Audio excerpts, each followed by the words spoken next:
السلام علیکم ورحمۃ اللہ وبرکاتہ۔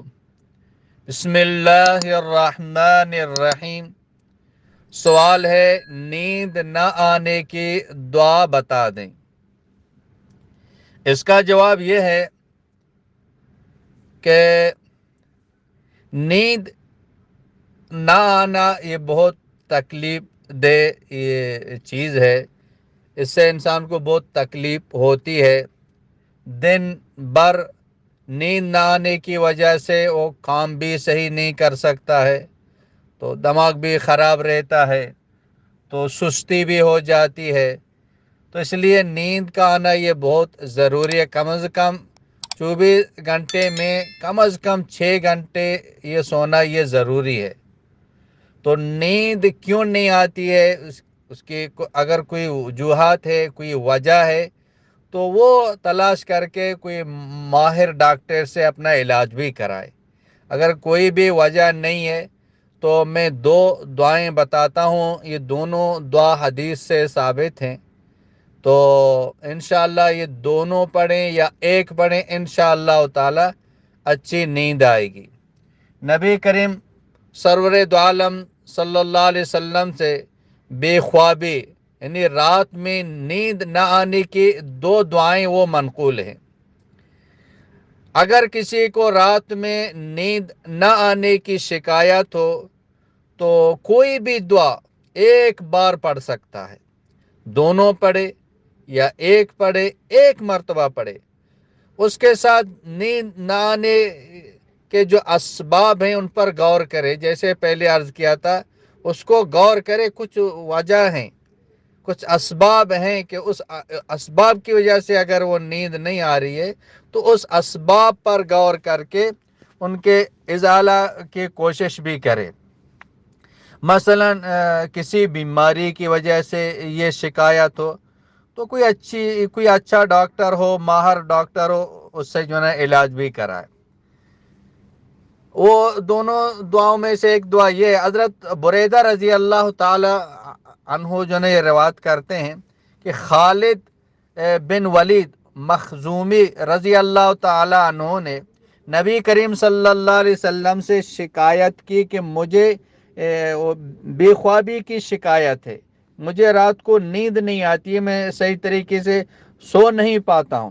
تو نبی کریم سرور دو عالم صلی اللہ علیہ وسلم نے ارشاد فرمایا، جب تم سونے کے لیے اپنے بستر پر لیٹو تو یہ دعا پڑھا کرو، اللہم رب السماوات السبع وما اضلت ورب الاراضین وما اقلت ورب الشیاطین وما اقلت کل جارا من شر خلقک کلہم جمیعا ان یفرط علی احد منہم او ان یبغی عز جارک وجل ثناؤک ولا الہ غیرک ولا الہ الا انت۔ یہ دعا ہے، اسکرین کے سامنے بھی آپ اس کو دیکھ رہے ہیں۔ اس کو یاد کر کے پڑھیں، اگر یاد نہیں ہے تو دیکھ کے پڑھیں۔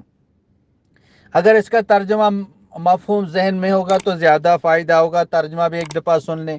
یا اللہ، پروردگار ساتوں آسمانوں کے اور ہر اس چیز کے جس پر ان کا سایہ ہے، اور اے پروردگار زمینوں کے اور ہر اس چیز کے جسے وہ اٹھائے ہوئے ہیں، اور اے پروردگار شیاطینوں کے اور ہر اس چیز کے جس کو انہوں نے گمراہ کیا ہے۔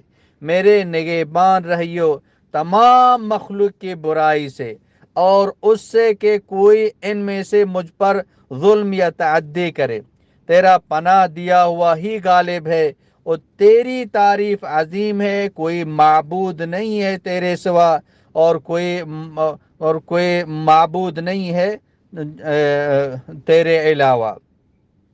تو یہ اس کا مفہوم ذہن میں رکھیں۔ اور دوسری ایک دعا اور بھی ہے جو زید بن ثابت رضی اللہ تعالیٰ عنہ اس کے بارے میں روایت کرتے ہیں کہ میں نے رسول اللہ صلی اللہ علیہ وسلم سے نیند نہ آنے کی، بے خوابی کی شکایت کی، تو نبی پاک صلی اللہ علیہ وسلم نے فرمایا یہ دعا پڑھا کرو۔ میں نے وہ دعا پڑھی تو اللہ تبارک و تعالیٰ نے میری جو بے خوابی تھی اس کو دور فرمایا۔ وہ دعا یہ ہے، اللہم غارت النجوم وهدأت العيون وأنت حي قيوم لا تأخذك سنة ولا نوم یا حی یا قیوم اہدی لیلی وانم عینی. یہ دعا ہے، اور اس کا بھی مفہوم ذہن میں ہو تو زیادہ بہتر ہے. ترجمہ یہ ہوگا: اے اللہ، ستارے چب گئے اور آنکھیں پرسکون ہو گئی، آپ ہمیشہ زندہ اور ہمیشہ قائم رہنے والے ہیں، نہ آپ کو اونگ آتی ہے نہ نیند آتی ہے. اے ہمیشہ زندہ و قائم رکھنے والے، میری رات کو پرسکون بنا دیجئے اور میری آنکھوں کو سلا دیجئے. یہ اس کا ترجمہ ہے. ترجمہ مفہوم ذہن میں ہوگا، دعا پڑھیں گے تو زیادہ بہتر ہے. اگر ترجمہ یاد نہیں ہے، صرف دعا پڑھیں، اور دونوں پڑھ سکتے ہیں دونوں پڑھیں، ایک پڑھ سکتے ہیں ایک پڑھیں. ایک بار پڑھ کے انشاءاللہ آپ سو جائیں گے، اچھی نیند آئے گی، میٹھی نیند آئے گی، پرسکون نیند آ جائے گی. واللہ اعلم بالصواب.